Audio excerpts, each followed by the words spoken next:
Hello, I'm John Cleese. Have you ever thought about where your consciousness goes at night when you sleep? And what we are being told through our dreams? And what part of ourselves is telling us? Of course, different cultures have different concepts of dreaming, just as they do about being awake. In this program, we will present some provocative recent discoveries from an American dream specialist, along with the native wisdom of an Aboriginal elder, an authority on the Dreamtime. So, settle back, take a slow, deep breath, as we once again go to join our trusted guide and host, Phil Cousineau, on this unique dream-filled episode of Global Spirit, the first internal travel series.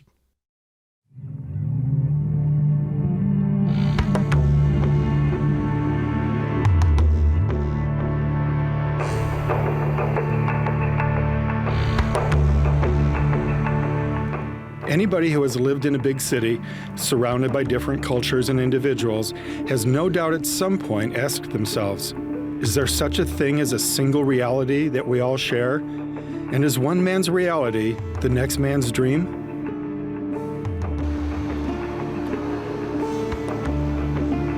When I look at the paintings of Australian Aboriginals, I've often thought that these people may be living in a different reality than we are used to in the Western world.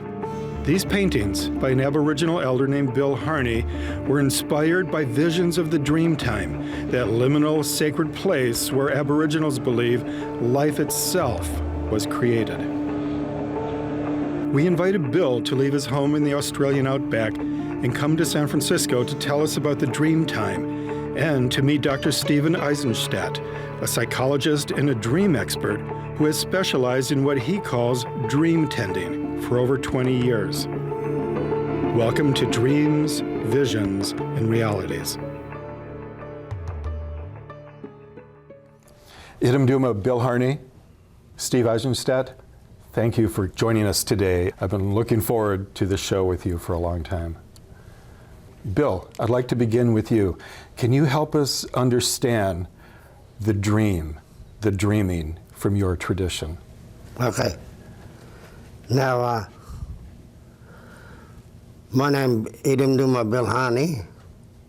I'm from Australia, Aborigine, in Australia, the Northern Territory. For me, well, I'm here. Not only I'm not just here, I have a dream back at the home too, in my homeland. Two places, I'm overseas and back at home, where I'm based now in my mind when I go to sleep. Now for me, the spiritual tells you from the back what you want to know, and that's what comes and roll along. You know, to justify everything to what people want to know. And what we're doing, I'm not just reading the book.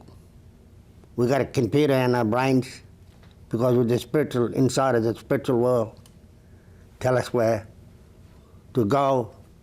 While we're talking, you make your tongue like a typewriter to make you understand, and then to go along. That's what we do. Well, I think that's what we connect to when we are in relationship to those spiritual figures or those images in the dream. We're connected to something much deeper than our everyday reality. And when we're connected to that, it's almost as if there's an energy source. We're connected to something that has a root system that goes into nature itself that really allows us to keep on going. Yes. Steve, I find it very liberating the way that Bill just described how the spirits come to me. Is this how you approach dream as well? The dream is coming to us with a message.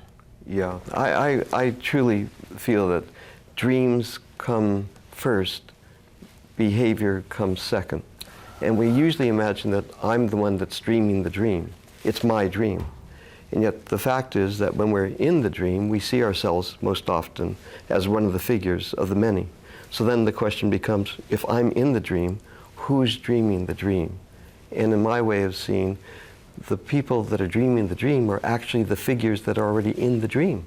Nice. They're the people that are creating, they're the craftspeople, they're the artisans, they're the ones that are orchestrating the dream. So yeah, I agree that It's not ego-centered, it's psyche-centered or soul-centered or nature-centered.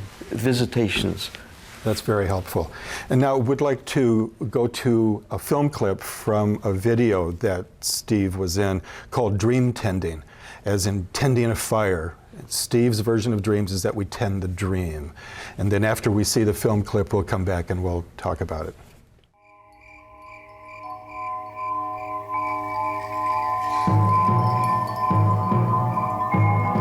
At night, when our eyes close and life quiets down, and we move from the external to the deeply felt internal world, something else comes awake. At first, it may be a feeling. Then perhaps an image appears. Then we begin to engage and enter into a drama beyond our wildest expectations. Dreams appear. Characters come forward. Sometimes we recognize them, often we don't. Landscapes come into our visual experience. Again, sometimes they're familiar, other times they're faraway places perhaps we've never visited. And yet all through the night, in the theater of the night, comes the movie that is dream.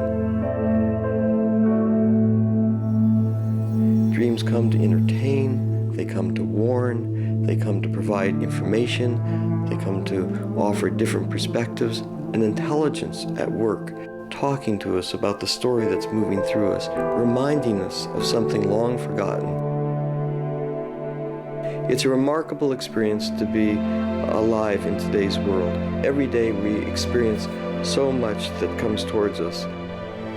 And yet, at night, when our eyes are closed and we're alone in our own world, by ourselves, something quite different happens.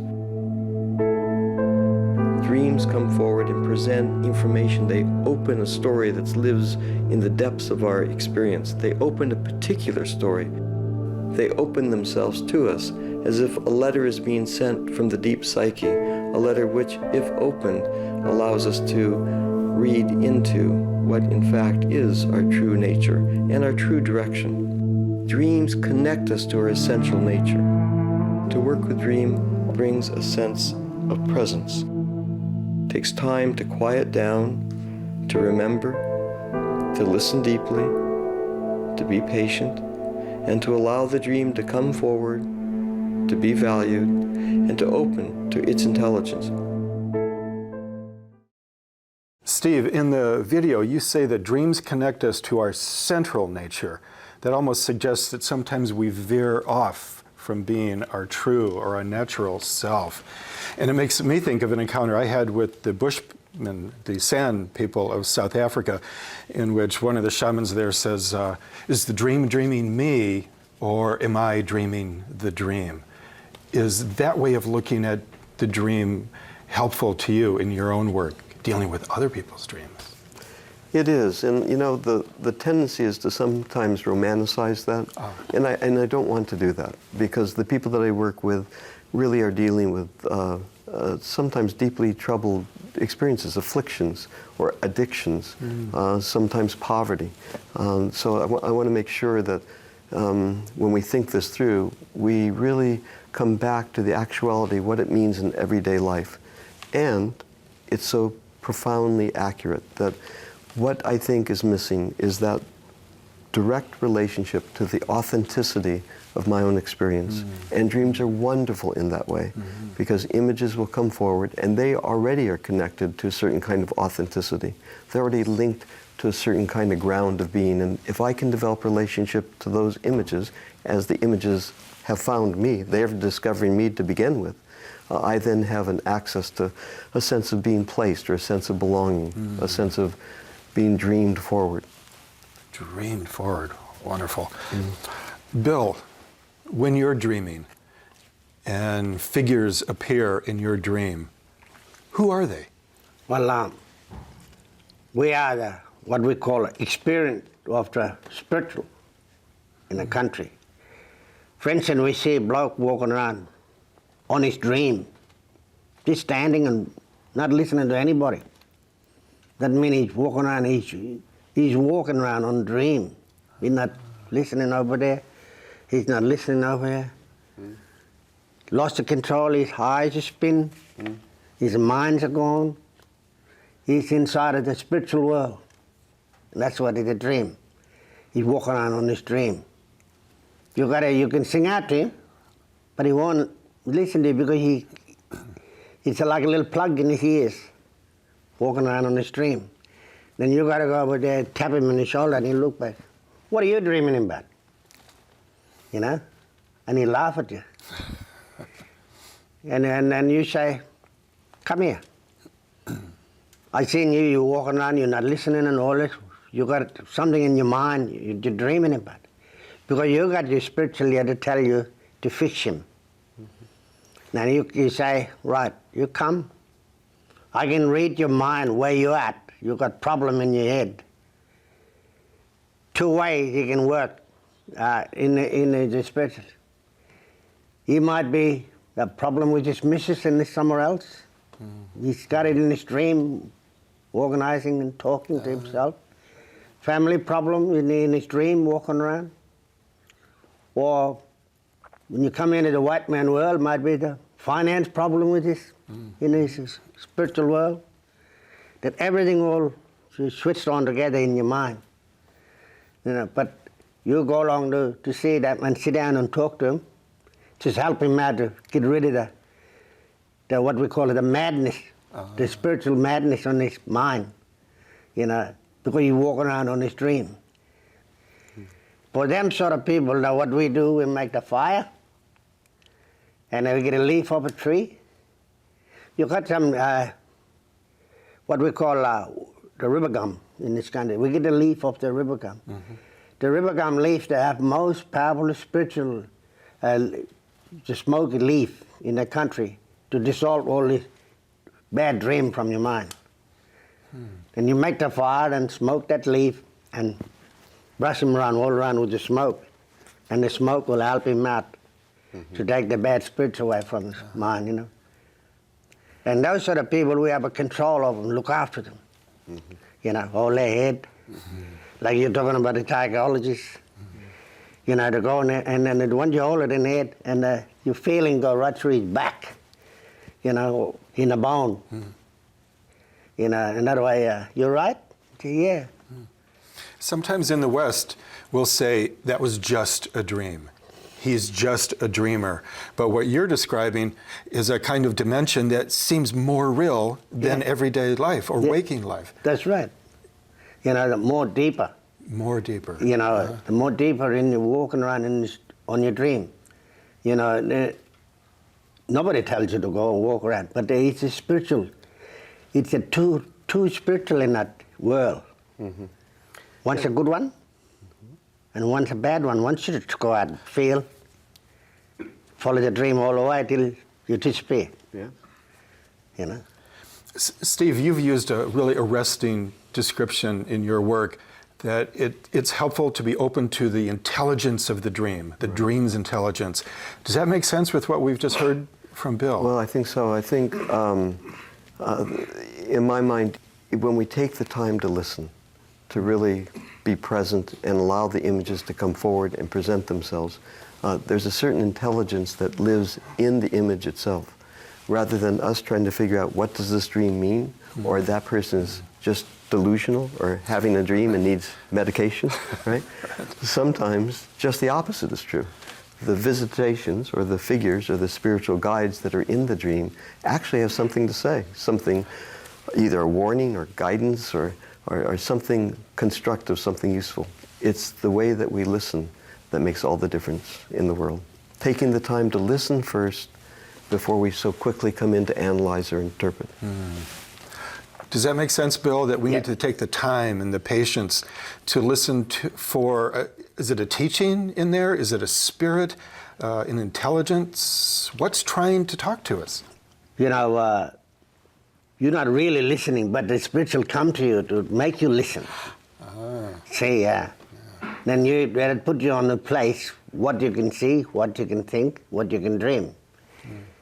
Your family could pass away, and your feeling will come inside because the spiritual will tell you. When you go to sleep at night, you dream. When you dream in the night, sure enough, it's your family passed away. You know, did something, might be some sort of accident we call. There's a lot of things that he could drown in the water, or roll a car over, or fell off the cliff, you know, and all that sort of thing. The spiritual will tell you, your family come. But for us, we justify all that with a shooting star, or a falling star, or the bat sound, or Willie Wagtail sound. That all those little birds' images all let you know what that means, you know, for everything. You hear not a lot of birds all bunched up, all making a lot of sound. We can say, oh, cold weather coming. You know, the bird let you know. Or you can say, big rains are coming. And some others will tell, how do you know? Bird talking, you can hear. Sure enough, you'll see the big rain come. You're more or less inside of that spiritual world in the big whirlwind, see? Like the wind going around there, it's spinning around, and that's what it makes you feel and happening and tell you the story at the same time. Yeah. You know, whenever you travel or sit or having a lunch or sleeping lunch there, we call it 40 wink. 40 wings. Yeah. Yeah. Well, that connection to nature, to be part of, to experience myself as part of nature's dreaming instead of just my dream, it makes all the difference. Because if everything is dreaming, when I bring my awareness or when I bring attention to that, I can appreciate the star that's in the sky or the birds that are flying also are participating in the dream that I am participating in as well. Yeah. You know, makes a big difference. And what are you going to do? I mean, these nightmares, they come, these figures, they come with such power and such force that sometimes people get up at night, they're sweating, they're clenching. It's difficult. I mean, it's painful. It's arresting. And it's easy to say, well, that's just because something happened that was difficult at work or something in early childhood was traumatic. I mean, those things are true and absolutely must be explored. It's just that in addition to that, there may be something else going on. It might be 2 generations back where there was a disturbance, where there was something that was happening that now represents 2 generations forward in the dream time of a person. Yeah. So it's very important to listen to these things to dreams and to the figures, not only in terms of personal experience of the last 48 hours, which is important, but also in relation to the wider perspective of nature's dreaming and of our ancestors or people. Yeah. Yeah. Speaking of which, let's look at some video now of Bill in his land, the world of his nature, the world of the Dreamtime of Northern Australia. Wadi malan di malan ke boroya wadi malan di malan ke wadi malan di malan ke boroya wadi malan di malan ke boroya wadi malan di malan ke boroya wadi malan di malan. The area where we are, I was born at Willaroo, and I've grown up in the bush all my life. I work in my own land. But I work also in a different parts of the area, but always come back to the homeland. In the landscape where you travel through, in open area, that area, again, in some floodplain or little high mount, is just sacred. The sacred area means which was created by somebody back from the Dreamtime.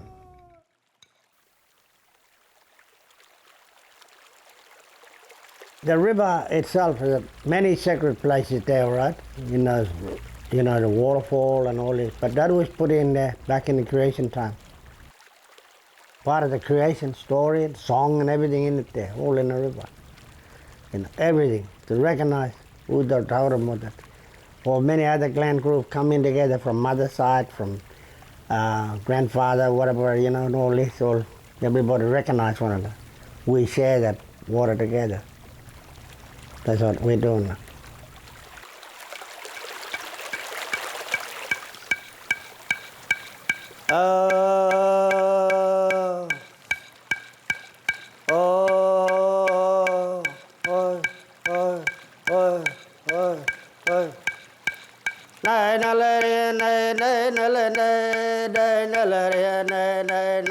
All the painting in the rock painting. There were people like you and I walking around. They sang the earth, made it a white ochre. They sang the earth to make it red ochre. They sang their eyes to make it yellow and made it all sorts of, with the song. They sang all of them, each one invented everything in a country.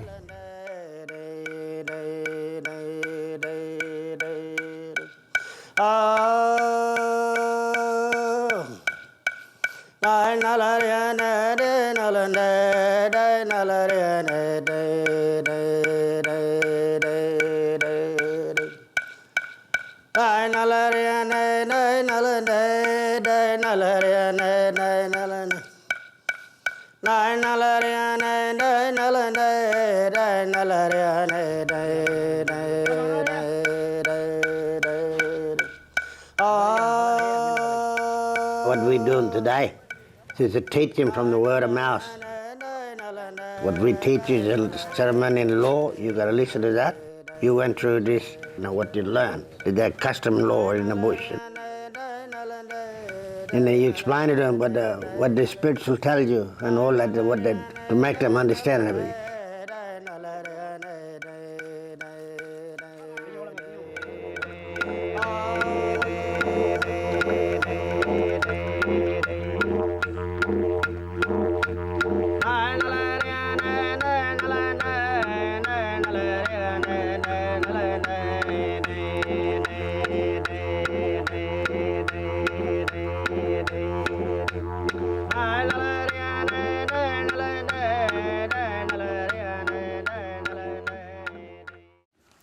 Bill, I found that footage of you in the bush very moving.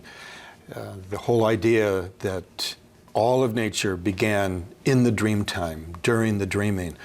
Everything came out of the ancestors in that period, the rocks, the animals, the trees, eventually the people. Could you elaborate on that for us? Could you even go deeper for us with a story or even with a song, if the spirit moves you? I'll just give you the sound for the didgeridoo. Now, for us, we got this sound with creation time. We got this sound from the creation time. We got boomerang, the sound from the creation time, to match with the sound of the song and everything from the spiritual world.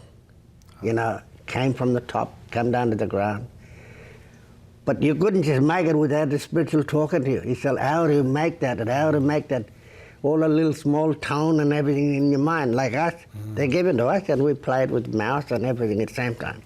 You know, the sound of the didgeridoo and a drumstick will match together, and the air from the didgeridoo will vaporize through the earth, where you'll be laying there, and go right through your feet, go all the way up to your back, up to your mind, and it come right down to your body inside and make you feel and get rid of all of it. The tightness of your body, all the badness of your body, he'll blow everything away. You cannot have any more headache or eye ache or backache or rheumatism and all that. This didgeridoo will bring you, the sound will fix all that up. Sounds like the original vitamin D for didgeridoo. Yeah, original vitamin D, yeah, that's right. yeah. Now this is the way the didgeridoo, I gotta cross my leg anyway. Sure. But this one-man band, but if the one play the didgeridoo, another one sing, and that's really help out. But this is the sound will still bring the didgeridoo. You hear that sound? When you hear that, oh, Jesus, and that bright everywhere. It's a brightening sound. Yeah, brightening sound, yeah, and this way you go.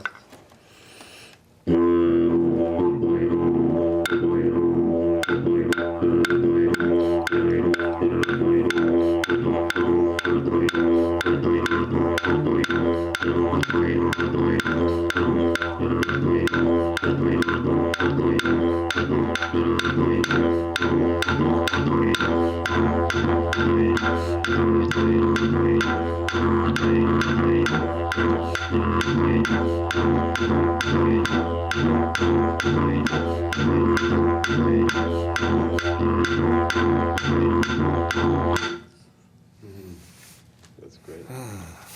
And with that relief, all the pain and everything, that bloke will laying down crook and everything, he'll get up and everyone will get up. And that make her happy. One day the didgeridoo sound encouraged everyone to come because the sound attracts them in. But it sounds like the sounds aren't coming from only this world, that they're also coming from the Dreamtime. Dreamtime. Is that right? Because this one was made in a Dreamtime. The little bird was called a long-tailed pheasant. He was a human. He created the didgeridoo, you know, and a part of his long tail, that's a part of the didgeridoo. Steve, in your work, you've also said that the ancestors are there waiting for us in the dreams. But you say something else that's really provocative to me, that if we make a connection with them, if we respect them, if we meet them halfway, then we have a more fulfilled life.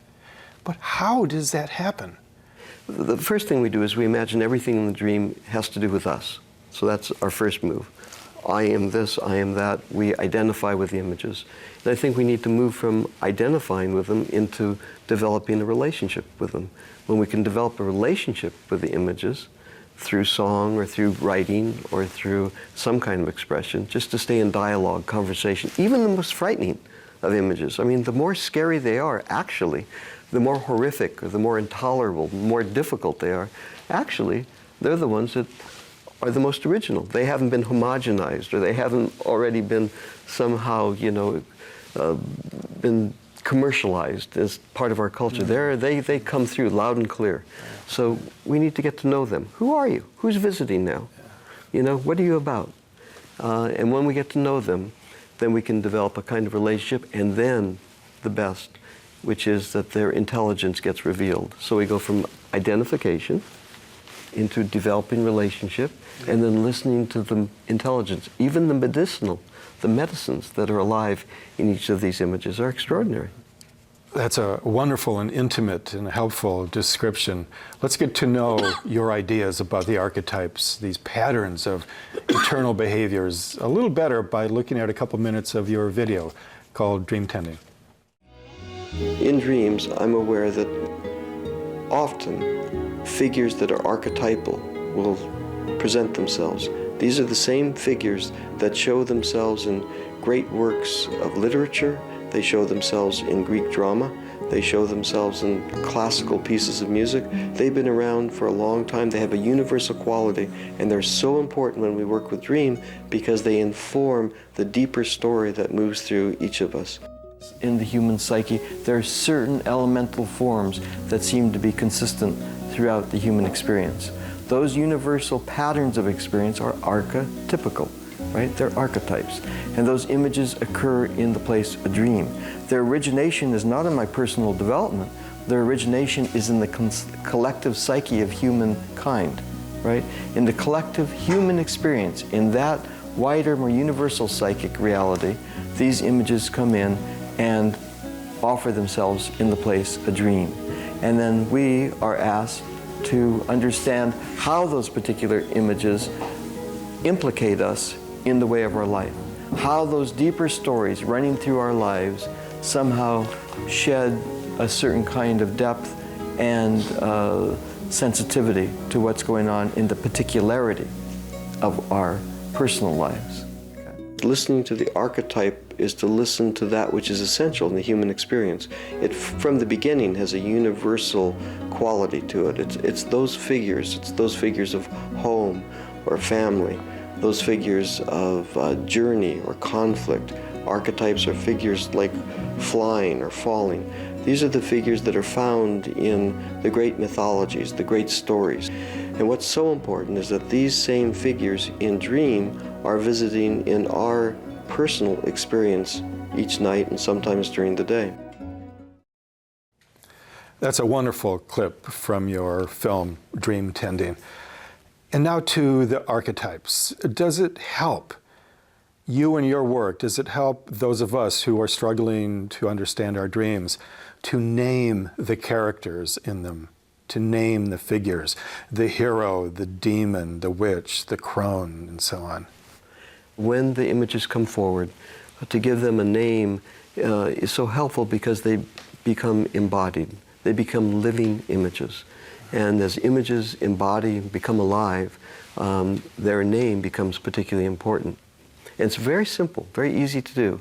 The skill set is a dream image comes and we look at it, we maybe sketch it, we dialogue or write about it, and we allow the image itself to come into its appearance. How is this horse different than any other horse? What about its mane? What about its texture? So giving particularity to the figure starts to create its name. And then using our senses of touch and smell and to watch its activity. All those things allow the images in the dream to come forward, present themselves on behalf of themselves, and then to find their name. Just wonderful in offering names to images, which is another way of saying allowing the images to name themselves, is to take the articles out. When I say articles, sometimes a bear will come and will say, well, the bear, I had a dream last night, and in the dream a bear chased me through the forest. You know that I'm in the past tense. I'm talking about bears as a general category. My tendency is to immediately interpret, to analyze. The bear might be something that's fearsome, something that's going on at home, something that is too much to bear, so to speak. You know, it might be a tyrant at work that is overbearing, and whatever. So we go in that direction. Yet, if we pull off from that just for the moment, we always come back there, and we do come back there.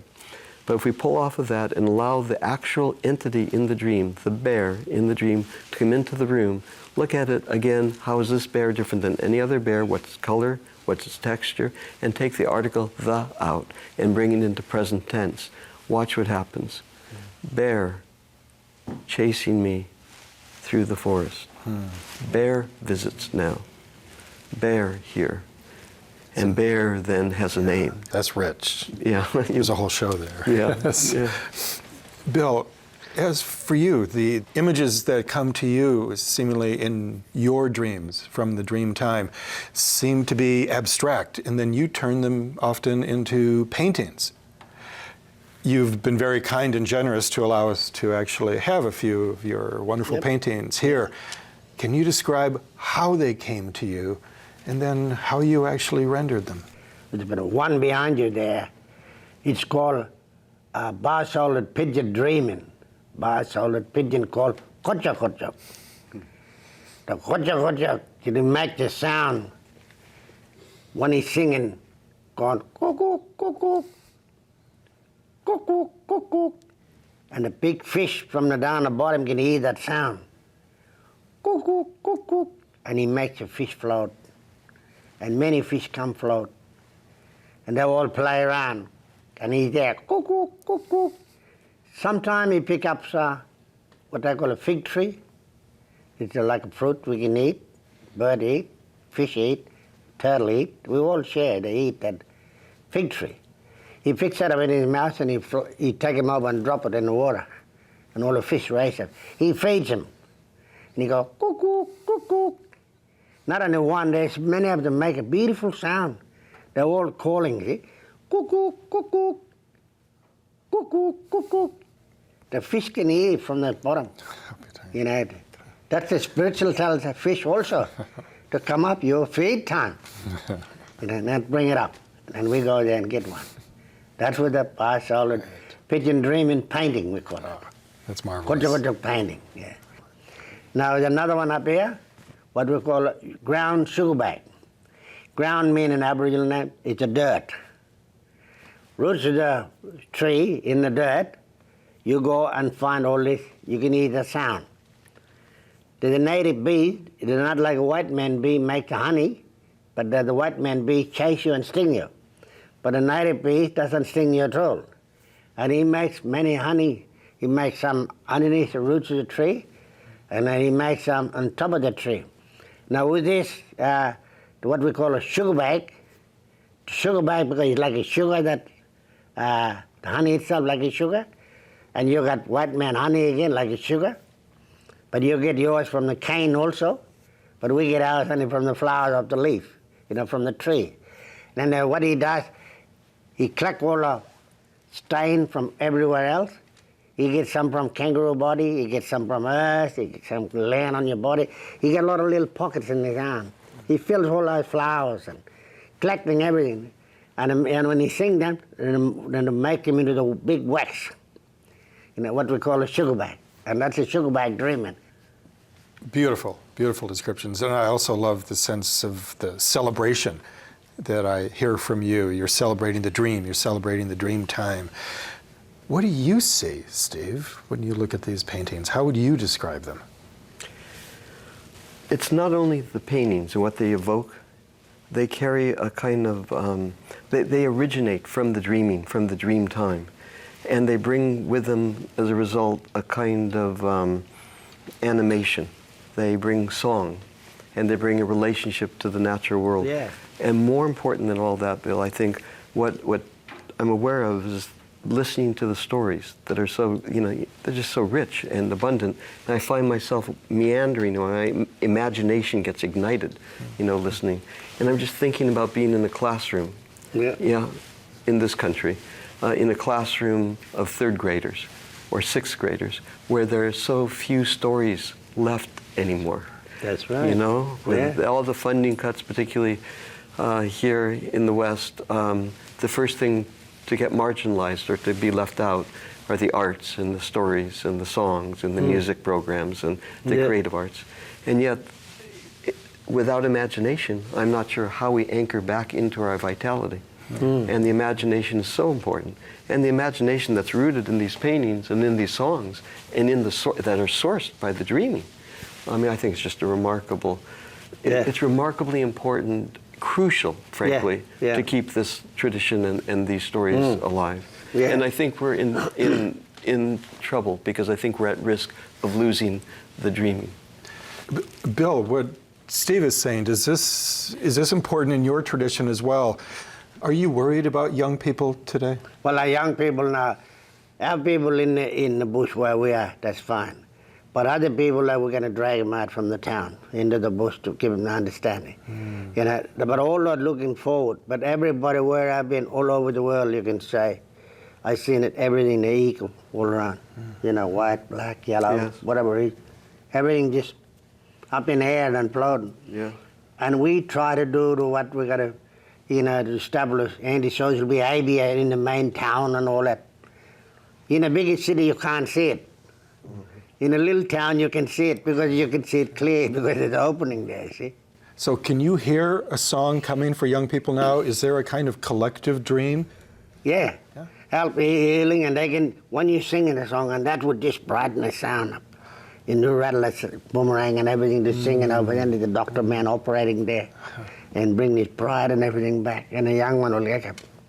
He'll be talking really sense, Yeah. And Steve, what about yourself? Are you worried about young people today, the disconnect from the natural world? Yeah, I'm terribly worried about young people today. I'm worried for a number of reasons. One, just on the practical side, there aren't any jobs. So people are graduating and don't have a sense of meaning where they used to have a sense of meaning because they would graduate and then be employed and have an identity. So just on that level alone. And without that, and without having a sense of eldership or a sense of being given a mark of some sort so that they know who they are, have a sense of belonging, it does become very difficult. And the bombardment of what I call counterfeit images. You can take an 18-year-old today from any of the public schools, they can identify 500 corporate logos. And yet if you take them into the backyard, they can identify less than 12 indigenous plants or animals in the backyard. They have just lost touch with the natural world. And those images that they're experiencing, the bombardment of images that they're experiencing, they're almost genetically engineered with a Terminator gene. They're designed to sell a product. And once that agenda is met, they go away. So the images that connect us or root us down deeply to the place of the dreaming, to the place of the organicity of nature. That's what's being lost. And when that's lost, that sense of belonging is lost. And with identity being so difficult, particularly in this time in our culture, I am worried. I'm worried. And I think that, the stories live someplace. Our ancestry is going to live someplace. The animals that are going extinct, 90% or more, are living someplace. And where they're living are in the images and the figures of the Dreamtime. That's where the last place that we can make relationship to those figures are. And I think it's real important that we bring song and music and talk dream, talk story in schools with kids. That's an important one. It's important, yeah. The typical reaction of a teacher or a parent, particularly when the dream is scary and frightening, is, oh, it's only a dream. It's only a dream. And this gets dismissed. Whereas if we listen to the dream, then something else becomes available, yeah. Do the spiritual ones, the ancestors, the old ones, do they know that the young people are in trouble? Yeah, they know.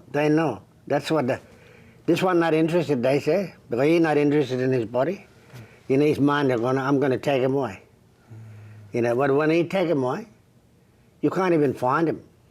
You'd be in a little isolated grass and all this. Because of what happened, the spiritual will camouflage his body. He looked like a tree where termites, like a rock and all this. You'll be walking past him. And you'll come back. But when you go to sleep and you can dream where you at, you know exactly where that tree is, where that rock is, and you can get up and wake up. I'll go straight to there and you'll find him. The spiritual will take you straight to it. We lost many white people in the bush with the horses and everything.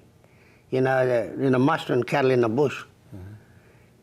And you couldn't find it because of sunset. And the boy, an old Aboriginal boy, went to sleep. They can dream what direction he went. They can justify where the horse was. He took off that we go this way.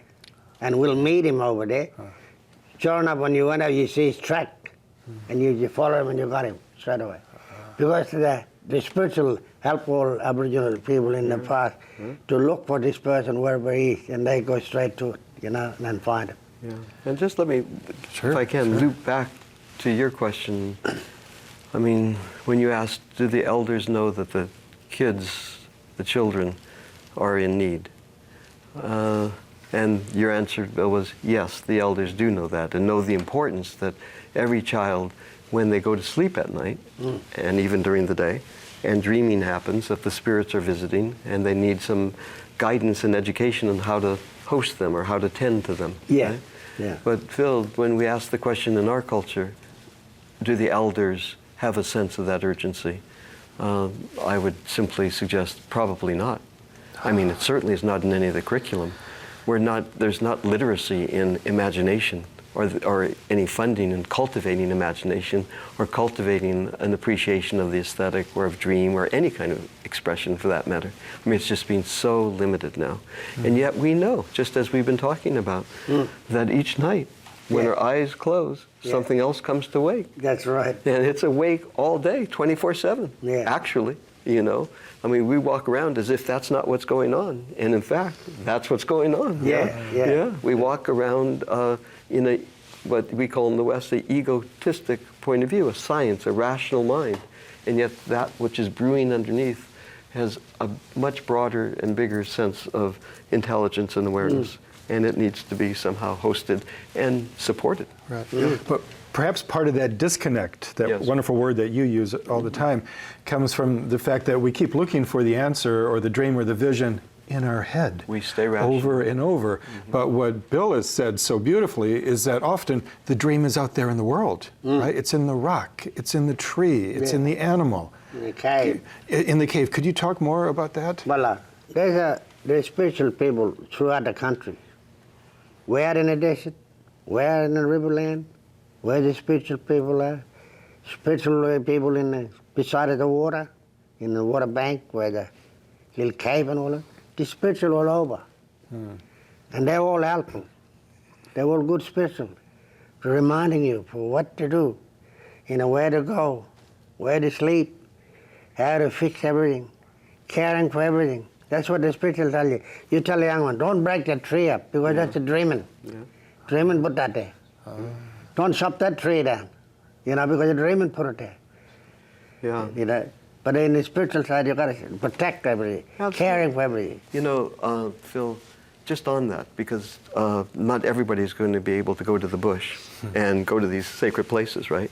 But we can go to the bush, actually, each night, because dreams, in a curious way, are indigenous. They originate in that quality of consciousness.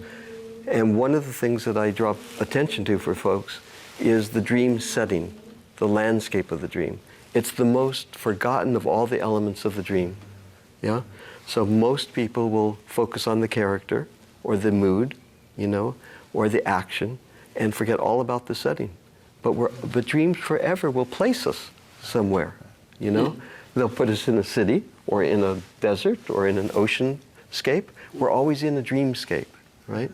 And to bring a little bit of awareness to the dreamscape, then you can walk about in that scape. And that's the organicity of a dream. And the body starts to resonate, which is what happened here. When I'm touched by the spirits of the dream, or the figures, or the ancestors, the landscapes of the dream, then something happens, right? Then I can go forward and engage, and then I can go back and make meaning. I mean, really, it is important to make meaning. What does this dream tell me about the last 48 hours? What does the dream tell me about what happened in my life in early childhood? How is the dream informed by the archetypal structures that exist in the world universally? All that is so important. Yet if we start there, we get caught there. On the other hand, if we start with the deep experience of the dream, allowing the figures to come forward, present themselves, and touch us deeply, and then turn to the events of the day, or our personal history, or the archetypes of the collective, we follow a very different track. We are then in the walkabout. Right. We have to get the order right. Yeah, get the order right. Not to think about, the walkabout, right? Oh, that's good. Yeah. It's not think about, it's walkabout. Not think about it, walk about it. Is this making sense? Are we getting this right? That deep feeling is so important if we are to ever understand Dreamtime. Yep. Well, this is the one where we just explain it or everything back in the Dreamtime, and then what the dreaming is, Dreamtime mean, who put it there, back in the dreaming time, and all that sort of thing. That's what the European doesn't understand. The white people, like us, we really switched on to that sort of thing. Like he's coming up from native land, and putting it together, he can explain it to you, like through the white man world, and we look through the Aboriginal way, coming and putting the whole dreaming together. Right. Let me ask you, Bill, another one of our teachers that has meant a lot to us is a man named Carl Jung, and he once said that in every human being there is a 2-million-year-old man, and if we lose contact with that ancient man, that elder, that presence in us, we're in deep trouble. Yeah. What do you think about that? Well, you do. If you lose that concept, you are. Like what we saying now, we explain it to the young one today. We teaching you for all of the story, for everything and the song and all it. You got to teach your kid, and your kid got to teach your grandchildren, and your other children got to be passed on all the way. If you don't do that, you lose all of the contact, But you got to be inside of that spiritual world to know all this. And they say, yeah, we know. But the young kid in the bush, they're the one they're right. Yeah. But the young one in the town growing up, they're the one who lose it. But later on, when they get older, they say, gee, I should have listened to that old man. That's the first one they say. Absolutely. Yeah. I think Jung, for me personally, had it right. That 2-million-year-old wise person, that 2-million-year-old man, the elder that lives in each of us, needs to be discovered and related to and listened to. I would just replace that, though, or add to that.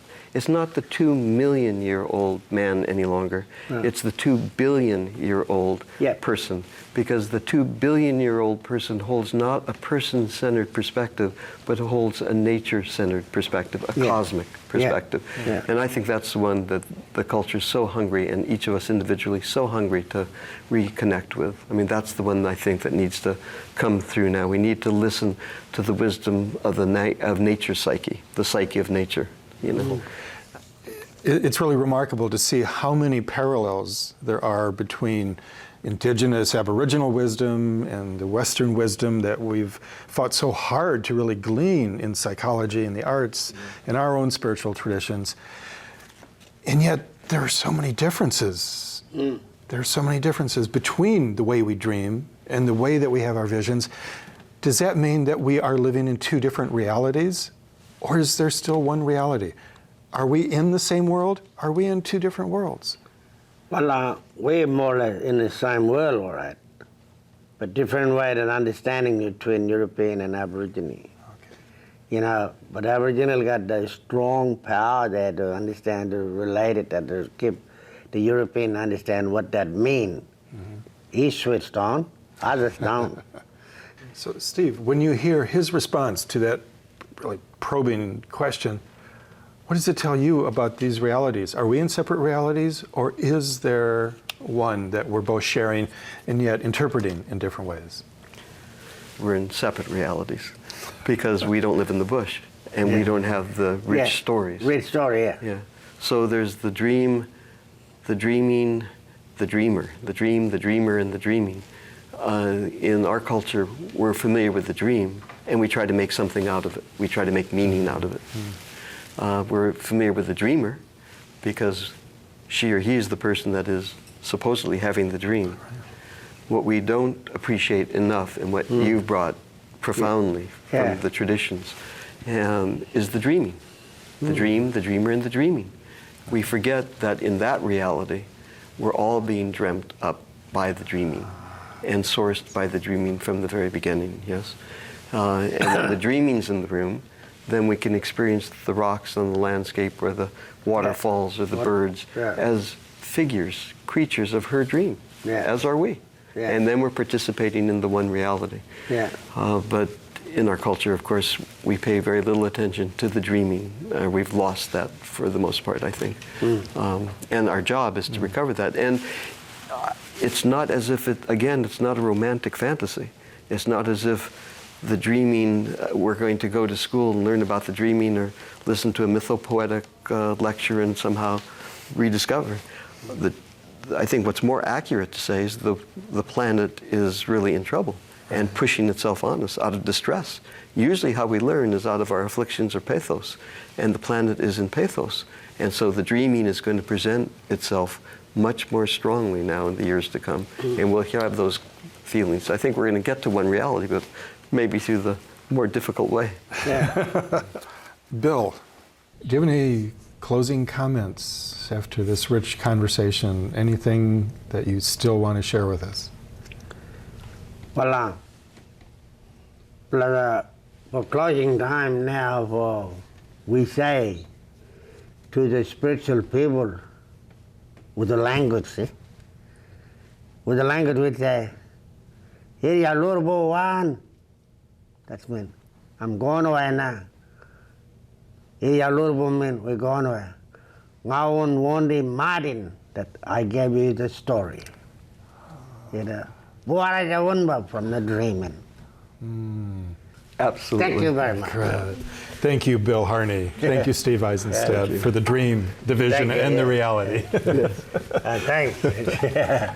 Now, Bill, could you take us out with a song? All right. Now, this is the final sound coming from the Waterman people from Australia. And this is where the sound.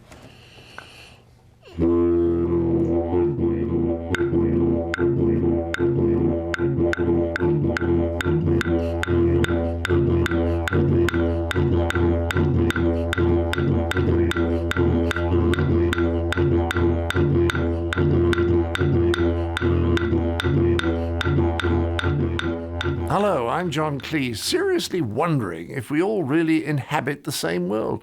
I know a few people who wished I didn't inhabit theirs, but I'm thinking the Aboriginal world of Bill Harney was seemingly dreamed into being by his ancestors. I wonder if our Western creation myths are really so different. And what does this tell us about our common humanity and the global spirit? I do hope that you're enjoying this unique series as much as I am, and I trust that you will join us again soon for another episode of Global Spirit, the first internal travel series.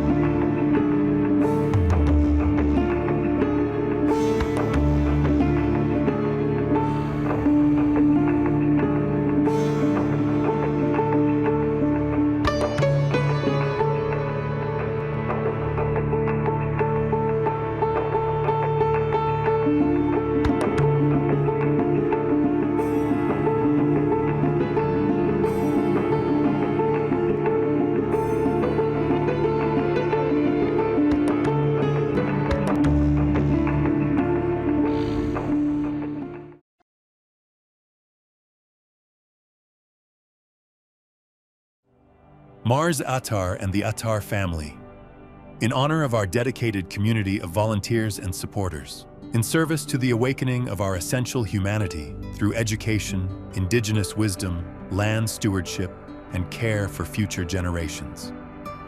Together with our partners, we direct our gifts, resources, and actions toward a more conscious, compassionate, and responsible world.